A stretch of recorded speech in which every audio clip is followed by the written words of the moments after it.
மா பாப்பாவை பார்க்க ஃப்ரெண்டு வீட்டுக்கு வரா, அவனுக்கும் சேர்த்து சமைச்சிரு. சரிங்க. நான் அமௌண்ட் அனுப்புறேன், சிக்கன் எடுத்துட்டு வந்து செஞ்சிரு. சிக்கனா?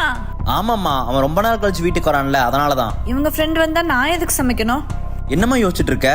ஒன்றும் இல்லைங்க, காசு அமுச்சு விட சிக்கன் எடுத்துட்டு வந்து சமைச்சிடான். எத்தனை நாள் ஆசை கேட்டுட்டு இருக்கேன் வெளியே சாப்பிடணும்னு. நான்லாம் சமைக்க முடியாது. ஆமா, பேசாம ஆர்டர் போட்டா எனக்கு தெரியவா போகுது. ஹலோ ஏங்க, அமௌண்ட் ஒரு 1500 அனுப்புங்க. 1500 ரூபாயா? எதுக்குமா? நீங்க தானே சொன்னீங்க ஃப்ரெண்டு வராங்க சிக்கன் சமைச்சு வைன்னு.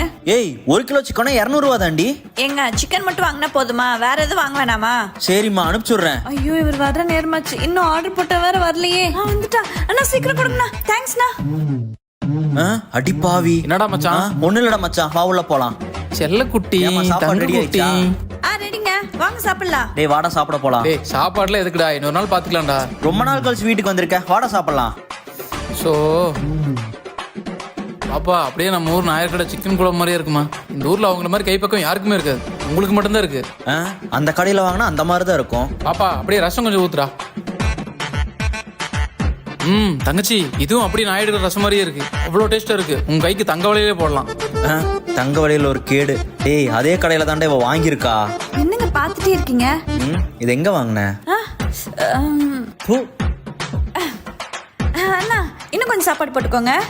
ஐயோ, ஆன்லைன்ல ஆர்டர் போட்டு தெரிஞ்சிச்சு போலயே.